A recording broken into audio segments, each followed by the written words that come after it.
Have you ever felt like the internet just gets you? You know, an online store suggests the perfect product, or a streaming service lines up your next favorite show. Well, that's not magic, not really. It's data. And behind all that data is this incredible two-part process, a kind of secret partnership. So today, we're going to pull back the curtain and see exactly how it all works. So let's just get right to the heart of it. How do they do that? Seriously, how can a company possibly know what you, one person out of millions, are going to want to buy next? The answer, you probably guessed it, is in the data. But here's the thing. Just having mountains of raw information is pretty useless. It's just noise. You have to turn all that chaos into order. And that brings us to the first player in our dynamic duo.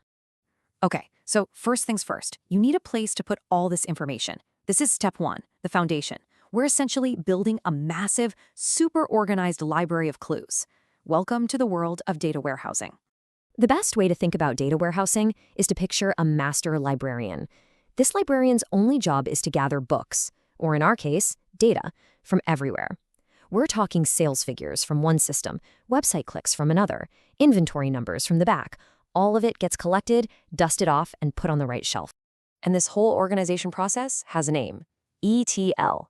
It sounds technical, but it's actually pretty straightforward. First, you extract the raw data from all those different places. Then, you transform it. Basically, you clean it up so it all speaks the same language and fits together nicely. And finally, you load that clean, organized data into the warehouse. It's this nice, clean, linear path from total mess to perfect order. So what's the point of all this work? Well, the warehouse's job is to create one single source of truth. It pulls everything together, it holds on to historical info for years, and it makes it all way easier to access and understand. It's the beautifully organized library just sitting there waiting for someone to come in and read the books. And that, of course, brings us to the second character in our story. See, once the library is built, it's time for the detective to show up. This is where we stop organizing information and start investigating it. This is data mining. So if the warehouse is the library, then data mining is the investigation. The detective doesn't just check out one book at a time. No way. They use special tools, things like AI and advanced statistics, to read all the books at once, looking for hidden connections, surprising clues, and trying to predict what's going to happen next. And just look at how different the process is. Remember how warehousing was that straight A to B to C line? Well, data mining is a cycle. It's continuous. You define a problem, you analyze the data, you find a potential insight, you check if it's real, and that discovery usually leads you to a brand new problem to solve. A good detective's work is never truly done. You know, at its core, it's really all about this. Data mining is just pattern recognition on a massive scale. It's about digging through mountains and mountains of facts to find those surprising, meaningful, and, let's be honest, often very profitable connections that you just wouldn't see at first glance. Let's make this super real for a second. A classic example is a grocery store discovering that people who buy diapers on a Thursday night also tend to buy beer. That's a pattern, and it's an incredibly valuable one. Why? Because now they can put the beer right next to the diapers and boom, sales go up. That right there is data mining in action. Okay, so we've met our librarian, and we've met our detective. Let's put their files side by side and really break down how they compare. And you can see the difference right away. Warehousing is all about building the structure, pulling all those data sources into one solid central database.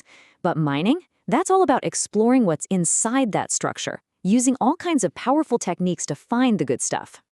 Let's really spell it out. For purpose, the librarian extracts and stores data so you can look back at what happened.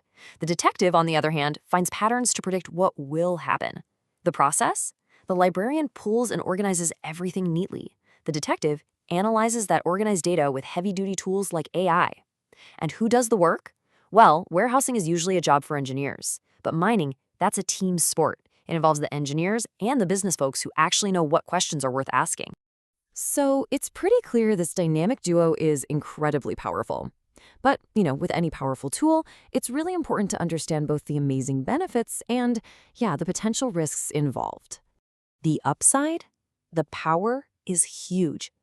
Data becomes way more accessible, analysis is super efficient, and you can make some really powerful predictions about the future. But there's a flip side, the peril. Your warehouse can get bogged down with useless data. Those predictions aren't always 100% right. And, of course, when you put all your most valuable information in one place, The risk of a data breach is very, very real.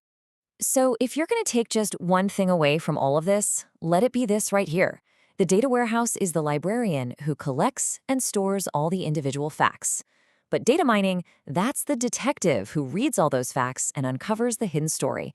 You absolutely need both to solve the mystery. And that really brings us to the end. This partnership between storing data and analyzing it is fundamentally reshaping our world. It's deciding what we see, what we buy, maybe even what we think. So the last question, I guess, is for you. Now that you know this secret behind the curtain, what do you think they're going to discover next?